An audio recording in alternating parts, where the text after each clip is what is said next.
नमस्कार। आज मैं बात करूंगी हरदोई में एक स्कूल में हुए बवाल की।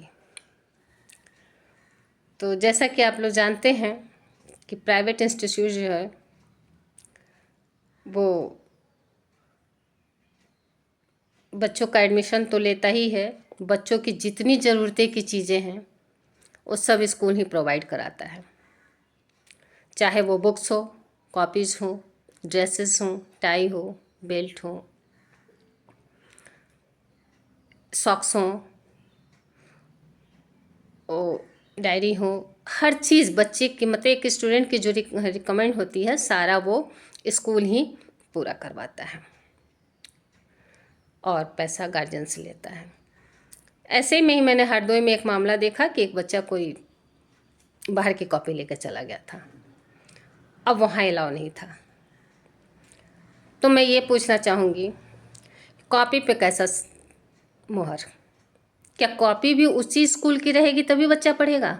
बुक्स तो समझ में आती है कि बुक्स प्राइवेट वाले अपने अपना चलाते हैं, जो जिस प्रकाशन का मन होता है, जिस प्रकाशन से थोड़ा कमीशन मिलता है उस प्रकाशन की बुक चलाते हैं। और वो बुक आपको जनरली आपको स्टोर पे मिलेगी भी नहीं, वो आपको उसी स्कूल में ही मिलेगी।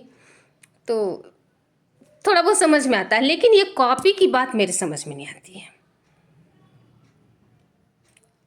सादी कॉपी जिस पे बच्चा लिखता है वो कॉपी गार्जियन कहीं से खरीद सकता है, लेकिन नहीं, वो कॉपी की वजह से बवाल हुआ। कॉपी पे उस स्कूल वाले को स्कूल का लोगो चाहिए था। बाद में फिर बवाल के बाद तो जो होता है हुआ ही, मामला काफ़ी स्कैंडल काफ़ी हाईलाइटेड हो गया। यहाँ तक कि SC/ST एक्ट भी लग गया। अभिभावक भी पीछे नहीं हटे, हटना भी नहीं था, पीछे नहीं हटे। लेकिन जिस तरह से प्रिंसिपल ने र्यूडली अभिभावक से बात की, यहाँ मैं एक बात कहना चाहूँगी कि एक दुकानदार के लिए जो ग्राहक होता है वो भगवान होता है। और आप स्कूल चला रही हैं, स्कूल प्रबंधन देख रही हैं, तो आपके लिए बच्चा सर्वोपरि है। और बच्चे को लाने वाला जो पेरेंट्स है वो भी आपकी नज़र में बहुत आदरणीय होना चाहिए। उसके साथ इस तरह का र्यूडली बिहेव कतई उचित नहीं है। इसको बाद में एक्सेप्ट किया गया, लेकिन तत्काल तो प्रिंसिपल साहिबा ने बहुत ही नाराज़गी दिखाई, बहुत गुस्से में दिखाई, जबकि ऐसा नहीं होना चाहिए था। इससे मैं आपको एक छोटी सी बात बता दूं कि मैं पटना में रहती थी, मेरा जन्म पटना में हुआ।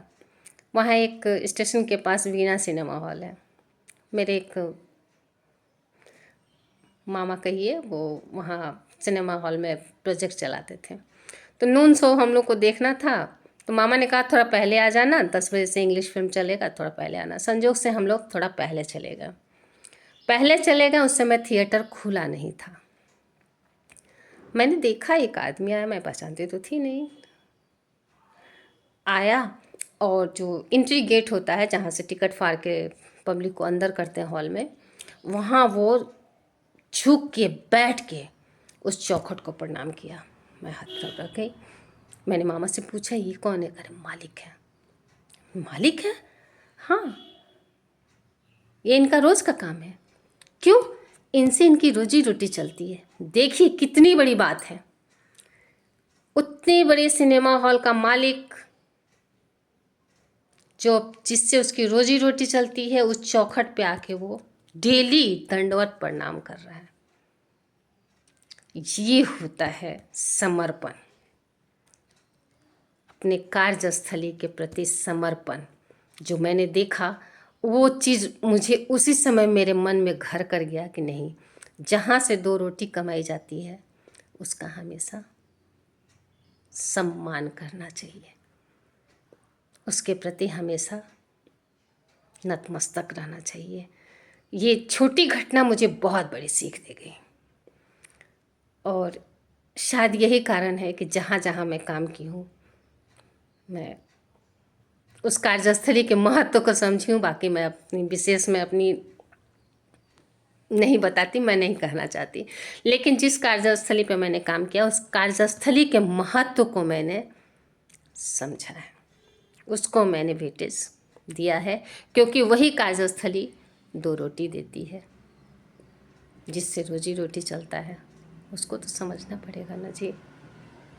इसलिए ये हरदोई की घटना कई दिन से मेरे दिमाग में घूम रही थी, लेकिन इधर थोड़ा तबीयत इधर उधर चल जाता है, होता रहता है, उम्र का असर है,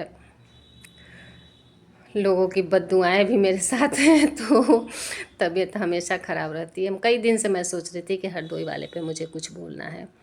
खैर मामला सुलट गया है, प्रिंसिपल ने माफ़ी उफ़ी मांग लिया है, लेकिन मैं फिर वही कहना चाहूँगी किसी से भी कि जहाँ से आपको 2 रोटी की सुविधा हो रही है उस कार्यस्थली को आप लोग नतमस्तक रहें। और विशेष क्या कहूँ, तो ज़्यादा बोल दूँगी तो फिर उल्टे सीधे कमेंट्स आने शुरू हो जाएंगे, क्योंकि मेरे जो फॉलोअर्स हैं मुझे बहुत ध्यान से सुनते हैं और बहुत ही ज़्यादा नेगेटिव ही कमेंट्स देते हैं। ठीक है, मुझे उसके, क्योंकि मैं सीधे जानती हूँ कि जब आप किसी काम को कीजिए तो उसकी आलोचनाएं होनी स्वाभाविक है, क्रिया के विपरीत प्रतिक्रिया तो होनी ही होनी है। लेकिन मैं अंत में फिर यही बात कहूँगी कि जो भी हमारा कार्यस्थल है, जहाँ से हमें रोजी रोटी की प्राप्ति होती है, वहाँ के प्रति हम बिल्कुल लॉयल रहें, बिल्कुल नतमस्तक रहें। शेष फिर धन्यवाद।